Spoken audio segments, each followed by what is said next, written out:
two players who are very, very good at your table, we are going to abandon more creative type of play in a situation like this, because if you're playing against someone who's going to come after you, if you make a min race here, which is always the best play in pretty much every game you ever play, unless there's someone who's coming after you for doing it. And so when you are against that really good player who's coming after you for doing it, this is just a situation where we're going to shove, and I would just shove everything here.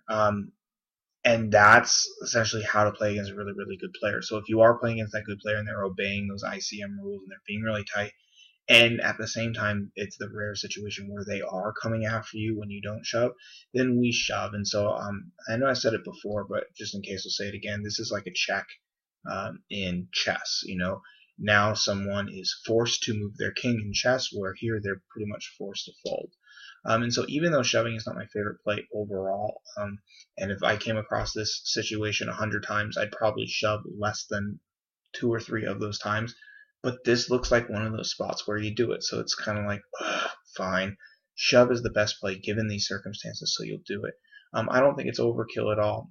If you do something like this, it just kind of seems necessary in a game where you are playing against two players. You mentioned, hey, these guys are good enough where if one of them gets the chip lead, then he's going to start going crazy, which is going to ruin future spots. So if you were being really advanced, you could say, hey, well, if you fold now, you have 4,700 chips remaining.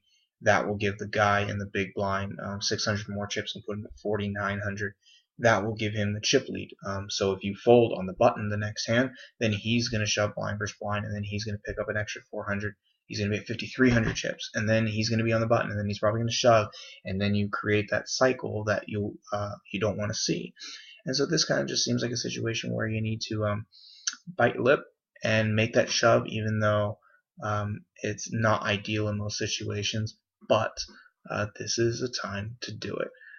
So now you know why, and that's the most important thing. So with all those reasons that I listed, you can think about those not only in this situation, but possibly in some other situations where you find yourself against some good players and you basically want to prevent them from taking over the game and running away with it, because now that they can own other players and own you as well, because they're going to be going crazy. So that's all there is to it. So I would definitely shove here, and you could pretty much shove everything. If you want to fold the worst of the worst, that's fine.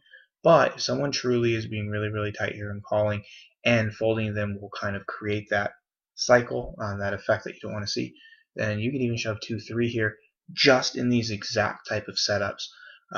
Definitely not something that's recommended overall, and my battery's dying.